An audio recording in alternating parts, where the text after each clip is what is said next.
Now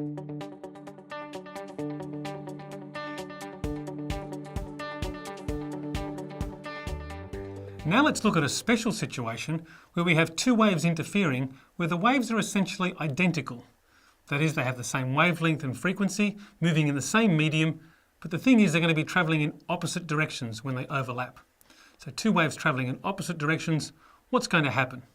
Well, here we can see a picture of the wave that's in blue, and it's going to be moving off to the right-hand side, and a wave that's in pink that's going to be moving off to the left-hand side.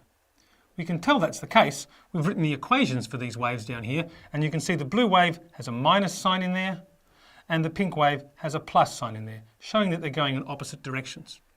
So all we need to do is to add these two waves together to see what the actual wave will be in the medium, the superposition wave. Now we're going to use a little bit of algebra here, a trigonometric identity.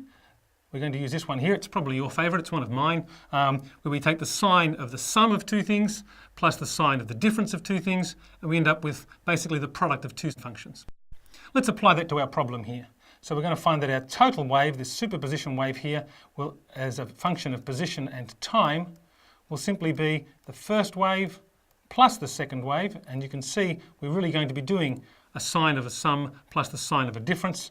That will give us twice the amplitude times the sine of kx multiplied by the cosine of omega t. And this immediately tells us something quite unusual about this wave, that the spatial and the time parts of it are kind of separated now. They're not combined like they were in the original waves there. In fact, you can see this sine omega t is telling us the wave is going to be oscillating up and down at the same rate. Omega is our angular frequency, remember, everywhere along the wave. But that's being multiplied by this expression out the front here, which is the sine of kx.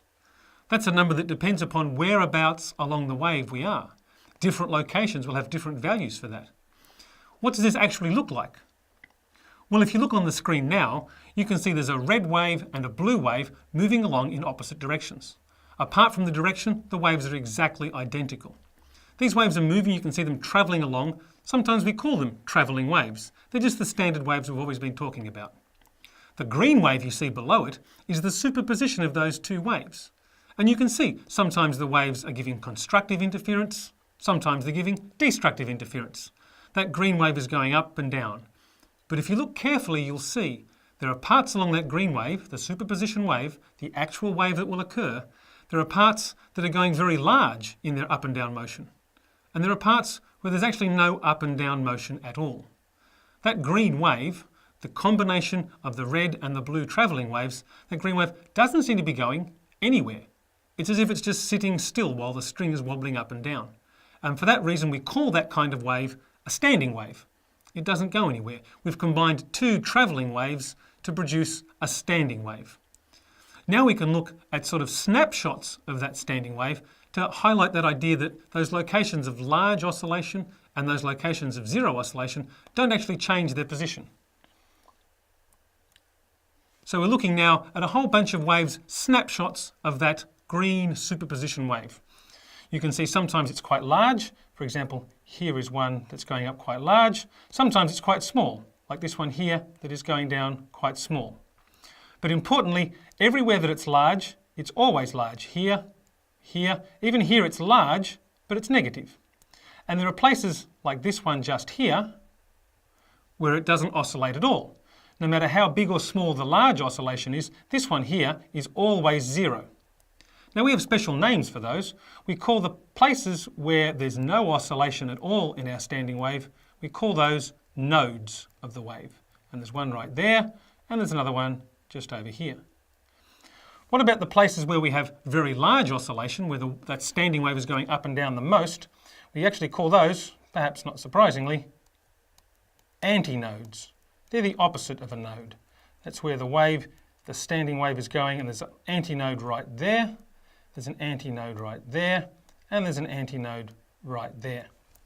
So our standing wave has these properties of nodes and antinodes, and they're at fixed locations. Remember, the wave doesn't seem to move anywhere at all. Now you might think, how unlikely is this for us to get two waves that are identical except travelling in opposite directions? Does this happen very often? Well, it turns out it happens quite a lot. Imagine a wave travelling along and meeting some kind of boundary that it reflects from. The wave that bounces off is the same as the wave that was arriving, but now moving in the opposite direction. So now we will get interference between the wave that's arriving and the wave that's being reflected. That's exactly what we just discussed. Those two waves will form a standing wave. What we'll see in the next topic is examples where those standing waves occur. These have particular application to things like musical instruments. So see you in the next topic.